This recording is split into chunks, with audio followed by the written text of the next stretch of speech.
Et je voudrais citer encore un chiffre que personne ne connaît, mais qui est assez important pour l'avenir, les décennies qui viennent.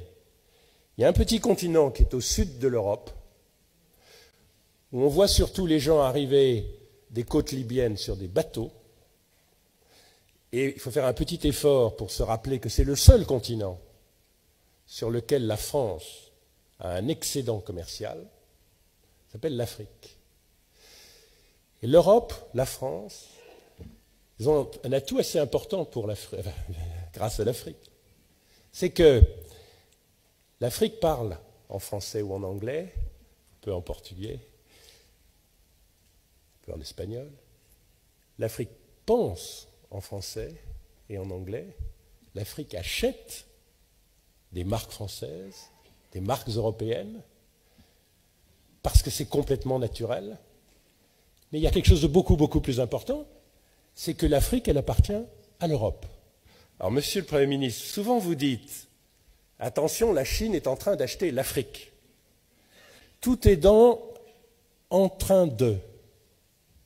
Aujourd'hui, vous prenez le stock de capital investi en Afrique. Numéro 1, la Grande-Bretagne. Numéro 2, la France. Numéro 3, les États-Unis. Numéro 4, l'Espagne. Numéro 5, le Portugal. Numéro 6, la Grèce, puisque dans la représentation diabolique de la Grèce, on a perdu en tête que la Grèce est très importante en Afrique du Sud, très importante en Afrique de l'Est, très importante en Australie, les premiers armateurs du monde, etc.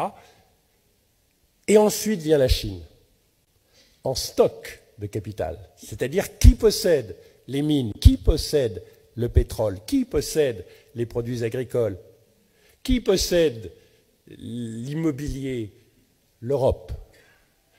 La Chine en flux, c'est-à-dire qu'est-ce qui change tous les ans? Elle est première. L'avantage que s'est construit l'Europe avec l'histoire est en train de le perdre. L'Afrique, vous ne dites à personne, appartient à l'Europe qui ne le sait pas. Et quand vous allez le dire autour de vous, eh bien là c'est votre problème, ils ne vont pas vous croire, je vous assure. Et c'est un atout énorme. Elle n'appartient pas encore à la Chine, elle n'appartient pas encore à l'Inde, elle n'appartient pas encore au Brésil, et chose un tout petit peu plus préoccupante, elle n'appartient toujours pas aux Africains. Mais les Français ont un don comme personne, et le président de la République en particulier. D'ailleurs, objectivement, tous les présidents de la République français, qui est de donner à penser aux Africains, et à mon avis, il faut continuer, que la France, quand elle ne défend pas ses intérêts de nation seulement, est toujours le porte-parole et le défenseur de l'Afrique. Et d'ailleurs, ça va se refaire au G8 dans quelques jours et au G20.